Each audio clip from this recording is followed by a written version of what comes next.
Hello friends, आपका स्वागत है आज मेरे यूट्यूब चैनल पर, जिसमें से मैंने बायोलॉजी के लिविंग वर्ल्ड के चैप्टर फर्स्ट से मैंने 10 क्वेश्चन लिए। बहुत ही इम्पोर्टेंट हैं जो ये नेट पर काफ़ी बार पूछे गए हैं। तो आइए हम लोग वीडियो को स्टार्ट करते हैं। और प्लीज़ वीडियो को एक बार देखने से पहले चैनल को सब्सक्राइब एंड वीडियो को लाइक ज़रूर करें। तो आइए हम लोग देखते हैं कि कौन कौन से ऐसे क्वेश्चन हैं जो नीट में कई बार पूछे गए और ये क्वेश्चन काफ़ी इंपॉर्टेंट है। तो आइए हम लोग देखते हैं। इसमें से एक क्वेश्चन है, which is the characteristics of growth. मतलब इसमें पूछा गया है कि ग्रोथ की क्या विशेषताएं हैं। हमें ग्रोथ की क्या विशेषताएं दिखती हैं, इंक्रीज़ इन नंबर या इंक्रीज़ इन मास या increase in ability to sense. अब इंक्रीज़ इन नंबर का मतलब होता है कि नंबर संख्या में वृद्धि होना, और इंक्रीज़ इन मास का मतलब होता है कि उसके द्रव्यमान में वृद्धि होना। ठीक है। और increase in ability to sense का मतलब होता है समझने की क्षमता में वृद्धि होना। तो ग्रोथ में क्या होता है कि increase in number and increase in mass होता है। तो इन चारों में कौन सा ऑप्शन होगा, वो आपसे किसी भी तरीके से पूछ सकता है। वो आपको ये दो ऑप्शन देकर नन ऑफ दिस भी लगा सकता है, या फिर मतलब है कोई भी क्वेश्चन दे के बहुत 1 एंड 2 भी कर सकते हैं। जैसे फर्स्ट वाले क्वेश्चन में आपको दिख रहा होगा, इसमें उसने क्या पूछा, बात which is the characteristics of growth.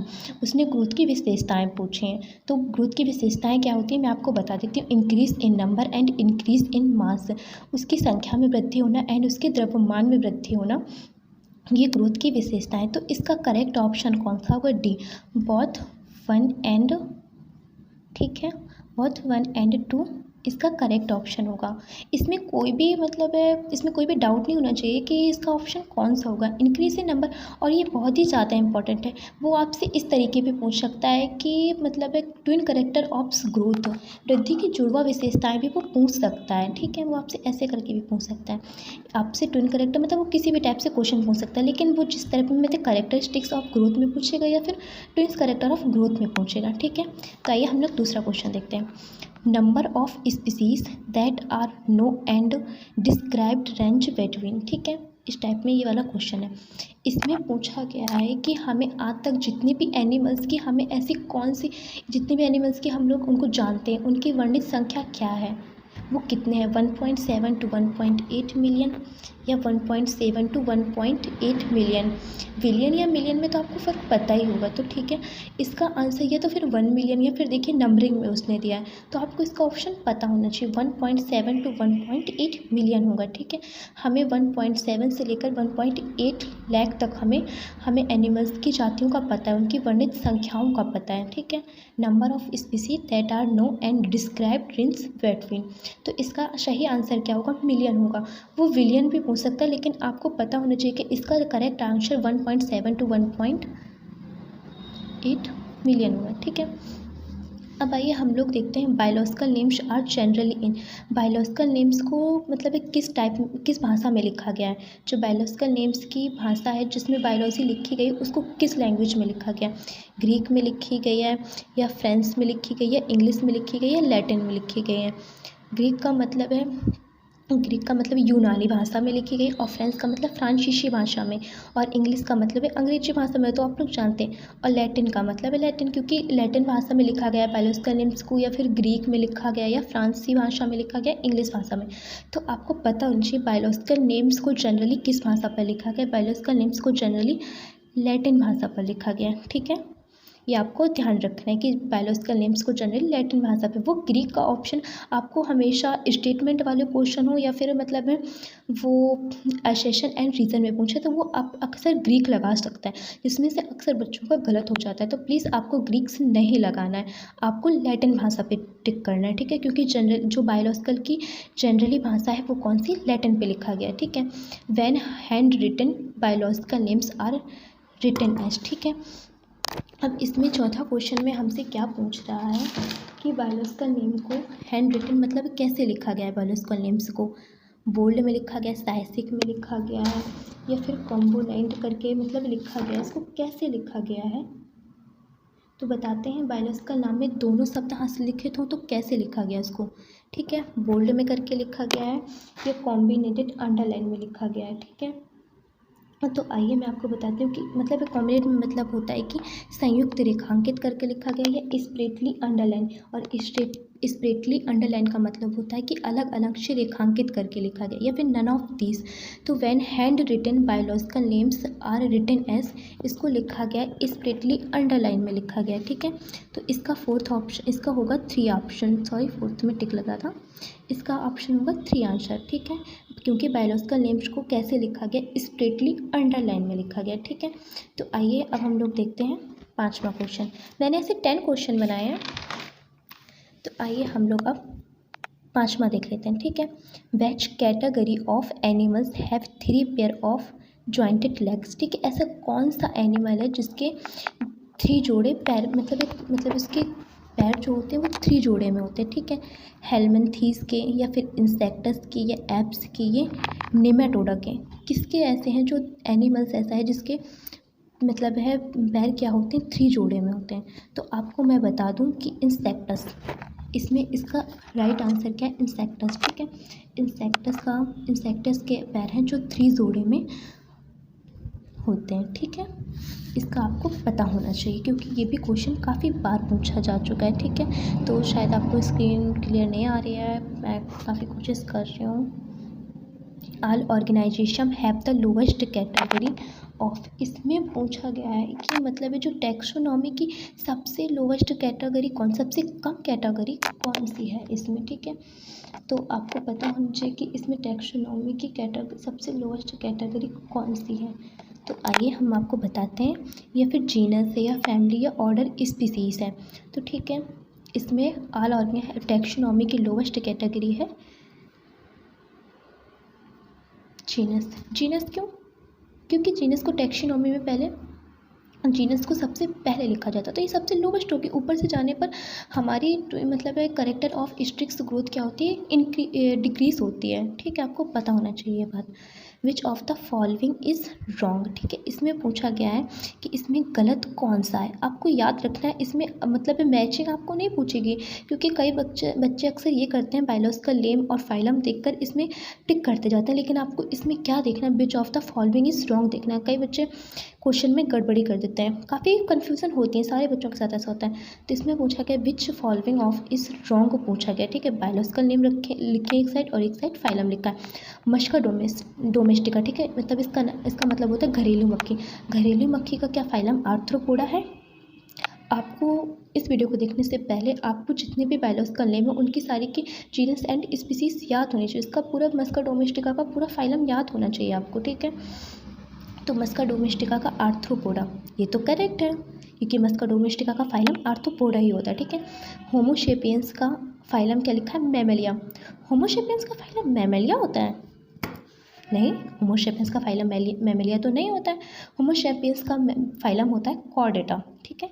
आपको ध्यान रखना है। तो ये वाला ऑप्शन क्या हो गया हमारा, गलत, बी ऑप्शन गलत हो गया, ठीक है। अब आइए हम लोग और ऑप्शन देख लेते हैं। मैंसीफेरा इंडिका, उन्होंने क्या पूछा, मैंसीफेरा इंडिका क्या फाइलम एंजियोस्पर्म है? तो हाँ, मैंसीफेरा इंडिका का तो फाइलम एंजियोस्पर्मी हो ही गई, क्योंकि देखिए आपको याद होना चाहिए मैंगो का फाइलम क्या होता है, एंजियोस्पर्मी होता है, ठीक है। अब ट्रिटिकम एस्टिबम हो गया, ठीक है। गेहूं का ट्रिटिकम एस्टिबम मतलब है वीट, ये वीट का पूछा गया है। ट्रिटिकम एस्टिबम, इसका बायोलॉजिकल नेम क्या था, ट्रिटिकम एस्टिबम। गेहूं का बायोलॉजिकल नाम है ट्रिटिकम एस्टिबम, ठीक है। इसमें पूछा गया इसका फाइलम डाइकोटिलीडन है, ठीक है। इसका फाइलम डाइकोटिलीडन है, ट्रिटिकम एस्टिबम का डाइकोटिलीडन है, ये गलत है क्योंकि ट्रिटिकम एस्टिबम का फाइलम डाइकोटिलीडन नहीं होता है, ठीक है। ट्रिटिकम एस्टिबम का फाइलम ये गलत दिया गया है। तो इसका करेक्ट ऑप्शन कौन सा होगा, गलत पूछा गया हमसे, आप लोगों को याद रखना है, हमसे इसमें गलत पूछा है। तो इसका कौन सा होगा, बी एंड डी, क्योंकि देखिए होमोसेपियंस गलत है, मस्का डोमेस्टिका सही है, मैंसीफेरा इंडिका भी सही है, ट्रिटिकम एस्टिबम गलत है, ठीक है। आपको अगर कोई भी क्वेश्चन में कन्फ्यूजन हो तो आप पूछ सकते हैं कमेंट करके। Indian botanical garden is state, मतलब इंडियन बोटेनिकल गार्डन है वो कहाँ पर है, ठीक है। मध्य प्रदेश में है, या फिर केरल में है, या फिर राजस्थान पे, या फिर वेस्ट बंगाल पे। तो आपको पता होना चाहिए जो इंडियन बोटेनिकल गार्डन है वो वेस्ट बंगाल पे, ठीक है। तो इसका फोर्थ ऑप्शन सही होगा। वेस्ट बंगाल की जगह वो हावड़ा भी लिख सकता है, ठीक है, वो हावड़ा भी लिख सकता है वेस्ट बंगाल की जगह। तो आपको याद रखना है, अधिकतर तो हावड़ा सबको पता था, लेकिन वेस्ट बंगाल में ही हावड़ा पर, ठीक है, इंडियन बोटेनिकल गार्डन, ठीक है। अब आपको 9 number, which of the following and choose the correct option. ठीक है, इस पे अब आपको देखिए इसमें उसने कितना कन्फ्यूज़न करके पूछा है। जो भी क्वेश्चन है उसने इसमें पूछा है फैमिली। अब इसमें आपको देखिए उसने अगर वो पूछ सकता था तो ऐसे भी, लेकिन उसने ऑप्शन में गड़बड़ी कर दी। देखिए जो करेक्ट जिससे उसको मिलान करना है उसके ऑप्शन पहले दिए गए हैं, तो आपको ये नहीं दिया गया कि ए का आई से होगा, उसका दिया गया है कि आई का ए से। इस टाइप में पूछा गया है। ठीक है, तो फैमिली कौन सी होगी, ये किसका है, पोटैटो का दिया गया है ये। ठीक है, आपको कन्फ्यूज़ कर सकता है, वो आपको नाम नहीं देगा। हो सकता है कभी कभी नाम भी दे दे और कभी कभी हो सकता है नाम नहीं भी देगा। ठीक है, तो ये तो उसके ऊपर है कि वो आपको नाम देता है कि नहीं देता। तो लेकिन आपको ये याद रखना है कि ये किसका, पोटैटो का। अच्छा, पोटैटो की फैमिली क्या होती है, पोटैटो की फैमिली तो सोलेनेसी होती है। तो इसका कौन सा होगा, चलिए ए का, बी का हो गया ए।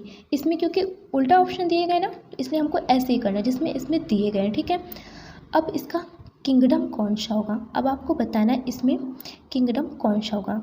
पोटैटो का किंगडम होता है प्लांटी। ठीक है, इसका ऑप्शन होगा बी, आई बी। अब आपको इसमें ऑर्डर पूछा गया है, तो ऑर्डर इसका कौन सा होगा, अब ऑर्डर आपको पता नहीं चाहिए, पॉलीमोनलिस। ठीक है, इसका ऑर्डर होगा पॉलीमोनलिस। ये हो गया सी ऑप्शन आपका।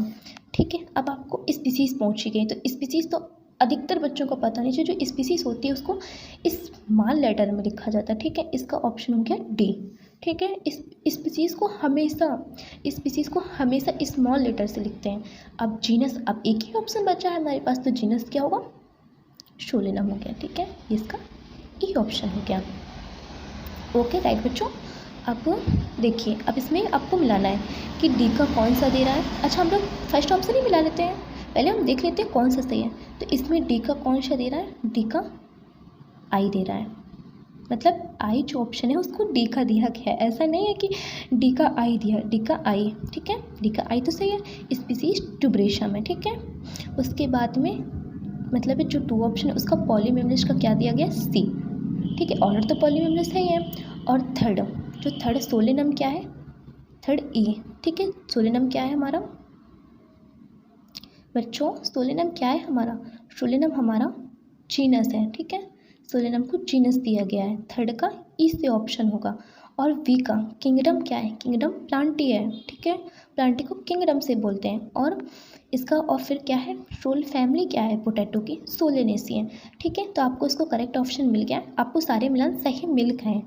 ठीक है ना, आप लोग देख सकते हैं कि किसका ऑप्शन सही है, मैंने किसका मिला है। अगर आपको इसमें कन्फ्यूजन है तो आप लोग देख सकते हैं इसका फर्स्ट ऑप्शन सही होगा। अगर आपको फर्स्ट ऑप्शन भी सारे करेक्ट मिल जाते तो आपको सारे ऑप्शन चेक करने की जरूरत नहीं है। अगर आपको सारे ऑप्शन, अगर आपको फर्स्ट में ऑप्शन नहीं मिलता तो आप सारे ऑप्शन आपको चेक करने की जरूरत पड़ेगी। ठीक है, अब आइए हम लोग 10 नंबर देख लेते हैं। In the scientific name of Mangifera indica लिन। ठीक है, ये बहुत ही क्वेश्चन इंपॉर्टेंट है। ठीक है, अब हर बार आपको ये नहीं दे देगा कि मैंजीफेरा इंडिका का नाम क्या होता है, मतलब मैंगो का नाम क्या होता है, मैंजीफेरा इंडिका लिन करके नहीं देगा वो आपको।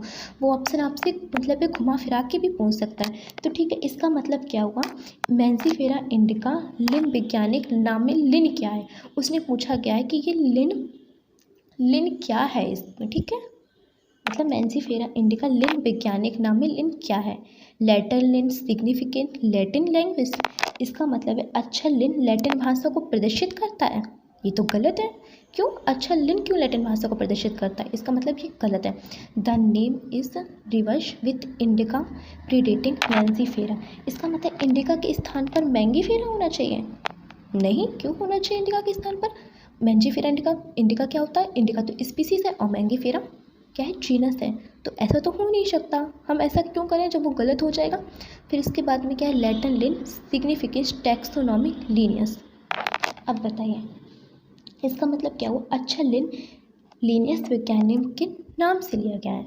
तो और फिर आइए चौथा ऑप्शन भी देख लेते हैं हम लोग, लैटर लिन इज सुपरफ्लैशस। ठीक है, इसका मतलब अच्छा लिन ज़रूरत से ज़्यादा है, ऐसा है क्या कि उसको अच्छा लिन ज़रूरत से ज़्यादा है तो उसको मैंजीफेरा इंडिका के बाद में लिन लगा दिया गया, नहीं ऐसा नहीं है। ठीक है, मैंजीफेरा इंडिका लिन क्या होता है, ऑथर होता है। ठीक है, इसके लिए इसका करेक्ट ऑप्शन कौन सा होगा, सी, क्योंकि जो लिन है वो लीनियस वैज्ञानिक के नाम से लिया गया। ठीक है, अच्छा लिन लीनियस वैज्ञानिक के नाम से लिया गया, तो लेटर लिन इन सिग्निफाइज टैक्सोनॉमिस्ट लीनियस। ठीक है, इसका करेक्ट ऑप्शन हो गया सी।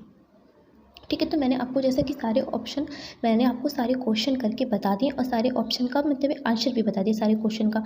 अब आपको ये सारे क्वेश्चन इतने इंपॉर्टेंट हैं कि आपको इनमें से कम एक या दो तो आपको मिलेंगे ही। एक या दो नहीं, मेरी तो पूरी गारंटी है कि आप जो एग्ज़ाम देंगे या फिर आप अपने कोचिंग में कोई भी एग्ज़ाम दे रहे हैं, आपको उसमें से क्वेश्चन मिल सकते हैं। तो प्लीज़, अगर आपको वीडियो अच्छा लगा तो वीडियो को लाइक करके ज़रूर जाएँ। हाँ, अगर आपको कोई भी क्वेश्चन में डाउट हो तो आप कमेंट में मुझसे ज़रूर पूछ सकते हैं। Okay, thank you.